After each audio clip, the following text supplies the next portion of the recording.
Ng gabi po sa inyong lahat mga idol. Hindi ko inasahan na sa hapong ito, no, alas 5:30 na ng hapon, ngunit talagang ipinapaabot talaga ng ating kaibigan ngayon ang nangyayaring paggalaw sa ilalim ng lupa. Dalawang bisis po nag-alala si kaibigan po ngayon.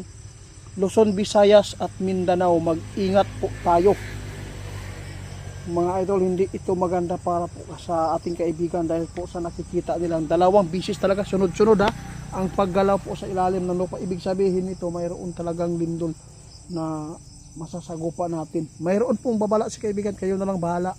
Hindi po kami namimilit. Kung paniwalaan po nyo ito, maraming salamat. Kung hindi, salamat din po.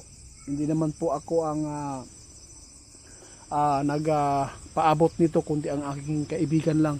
Nais lang po natin na makapagbigay ng babala para makapaghanda yung iba na maniniwala. Kaibigan.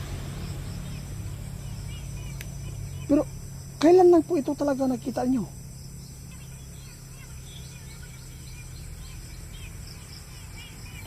Ko, mga idol, ngayon lang po talaga nangyari, no? Segundo lang po ang pagitan ng paggalaw sa ilalim ngayon ng lupa. Guys, tandaan ninyo, mag-ingat tayo sa the big one kasi masama talaga itong sign na nakita ng ating kaibigan dahil sa pagyanig o sa paggalaw sa ilalim ng lupa. Hindi man natin nararamdaman dahil nasa ilalim ito. Talagang masama talaga itong pangitain na to. Ito po ang ikinababahala ng ating kaibigan dahil po sa sunod-sunod, no? Kaya nababahala. Salamat.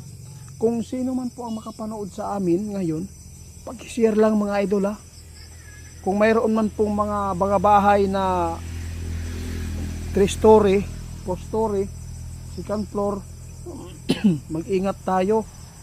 Huwag kayong mawalan ng flashlight dahil hindi po tayo pwedeng magkampante kasi kapag malakas ang lindol, pag nasa tuktok ka, talagang hindi maganda po talaga ang mararamdaman mo po doon sa kinaroroonan mo kung may yayanig po talaga na 7.1 o 6.5 point.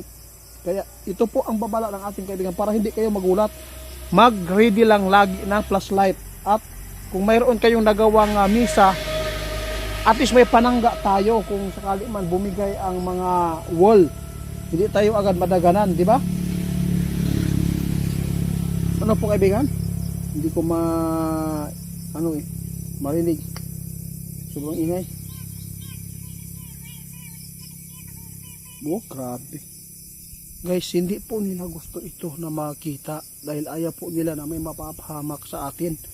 Dalawang bisis po talaga mga idol. Hindi man natin alam kung ano ang nangyayari sa ilalim dahil tao tayo, pero sila kaibigan alam po nila kung ano po ang nakikita po nila sa ilalim dahil may kakaiba po silang kapangyarihan din, di ba?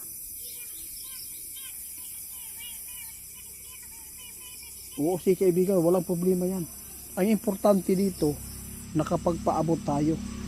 Guys, mayroon lang po akong ipa-report na Facebook page, si Ghost Hunter 88 Pants 2.0 dahil marami po talaga siyang na-i-scam, kaya ipapakita ko sa inyo ang kanyang page. Ginaya po niya, kinuha po niya yung Facebook page natin na profile account natin sa Ghost Hunter 88 original.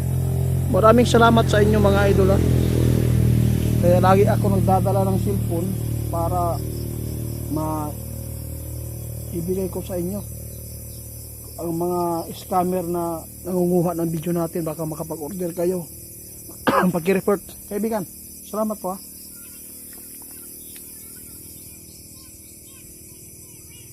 yun, tama talaga mga idol na lagi natin daw ipaabot sa lahat yung mga scammer po nangunguha ng video para magpanggap na siya po ay si Ghost Hunter 88 dahil po sa video natin ninakaw, dahil po sa profile account kinuha nila yung mukha natin. Mga idol, tulungan mo ako na ma-report po itong page na to, Ghost Hunter 88 Fans 2.0. Kayo ngayon, itatanong natin kay kaibigan kung ano po ba ang impormasyon pa na mangyayari. Baka mayroon pa silang nakikita na ibang science, kaibigan.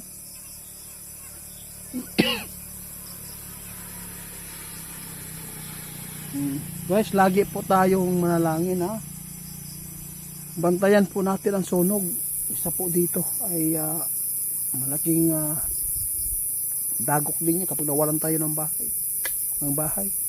Lalo na sa mga aksidente, ingat po tayo sa pag-drive.